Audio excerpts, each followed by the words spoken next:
The shocking and tragic killing of Charlie Kirk has sent waves of disbelief, mourning, and political tension across the United States. On September 10, 2025, during what should have been a routine stop on his speaking tour at Utah Valley University in Orem, Utah, the prominent conservative activist and founder of Turning Point USA was fatally shot in front of a live audience. The moment was caught on video and live-streamed, making the event not only tragic but horrifyingly public.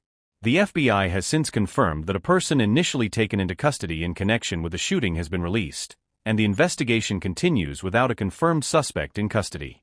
Charlie Kirk, known for his fierce support of former President Donald Trump and his polarizing stance on issues like immigration, education, and gender identity, had built a name for himself as one of the most recognizable voices in the conservative youth movement.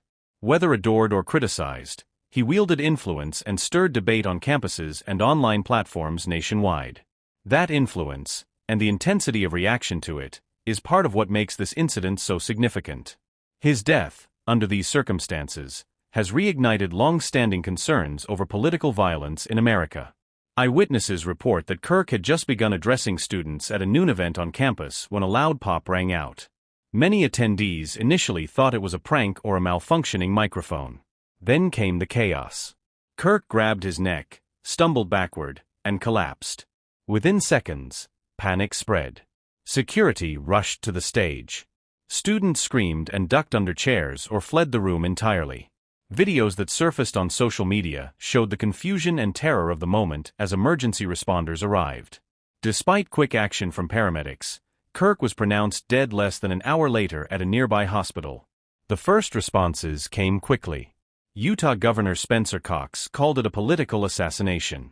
Prominent conservatives echoed the claim, stating that Kirk was targeted for his beliefs. Former President Trump issued a statement calling Kirk a true patriot, and ordered flags flown at half-mast in his honor. Within hours, social media became a battlefield, with some calling for justice and mourning Kirk's death, while others, more critical of his views, were accused of downplaying or politicizing the tragedy. Investigators initially moved swiftly. Law enforcement officers detained multiple people found near the scene shortly after the shooting. One person was held for several hours and labeled a person of interest, a term that sparked a media frenzy. The FBI confirmed later that this person had been released after questioning, and as of now, no one remains in custody. Details about why the person was detained, what led to their release, or what kind of evidence investigators are pursuing remain unclear to the public. What is known is that the FBI is working with local police and federal agencies to comb through video footage, witness testimony, and forensic evidence. One key detail that emerged early in the investigation was the belief that the shot came from a distance, potentially from a rooftop or an upper-floor window in a building adjacent to the speaking venue. That has led some to suspect premeditation, suggesting that the shooter may have had knowledge of the event and intentionally chose a location that would allow for both cover and accuracy. Others have pointed out that the lack of metal detectors or bag checks at the venue made the attack easier to carry out.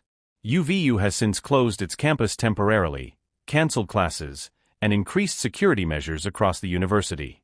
The loss of Kirk has left Turning Point USA without its founder and public face. The organization has suspended all public events and issued a statement praising Kirk's legacy and vowing to continue his mission. Many supporters have gathered for candlelight vigils in cities across the country.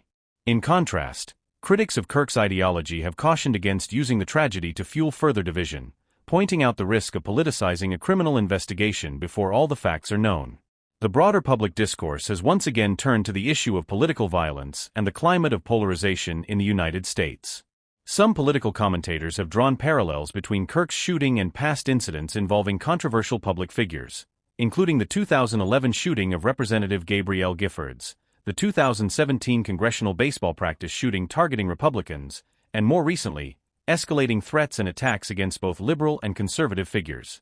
These incidents highlight a disturbing pattern. Increasingly, public figures who take strong stances face not just rhetorical backlash but physical danger. There's a growing fear that violence is no longer an outlier in American politics but part of the landscape. Whether Kirk was killed for his political views or whether other motives are at play is not officially known, but the perception that he was assassinated for his beliefs is widespread among his supporters. That perception, whether ultimately validated or not, is already shaping the political narrative in the U.S., particularly among right-wing circles. Some are calling for new laws to protect political speakers and activists. Others are demanding full transparency from law enforcement and the Biden administration. For the time being, the identity of the shooter remains a mystery. Surveillance footage is being analyzed, and forensic teams are working on bullet trajectory, potential fingerprints, and any items left behind. Police have urged the public to come forward with any information, no matter how small. There have also been reports that several anonymous tips are being evaluated, though none have led to a breakthrough arrest so far. Some speculate that the shooter may have been a lone actor, radicalized by online rhetoric or motivated by personal animus. Others suspect more coordinated planning, though no evidence supporting a conspiracy has been made public. Whatever the case, Charlie Kirk's death has left a gaping hole in the conservative movement. For his supporters, he represented bold defiance against what they viewed as cultural decay, government overreach, and liberal indoctrination. For his critics, he was a lightning rod for division, promoting inflammatory rhetoric and policies that marginalized vulnerable groups. His sudden death has frozen that debate in place, no longer just a war of words, but a moment marked by bloodshed and loss. In a time when America seems more fractured than ever, the killing of such a high-profile and controversial figure has deepened the divide. The lack of closure, no suspect, no motive, no arrest, only heightens the unease. While many mourn, others wait. Some seek justice. Some fear retaliation. Some call for peace, urging people not to let this incident spiral into further violence. But in a nation already on edge, where political disagreement so often turns toxic, the murder of Charlie Kirk could mark not just the end of one man's life but the beginning of a new and troubling chapter in America's political history.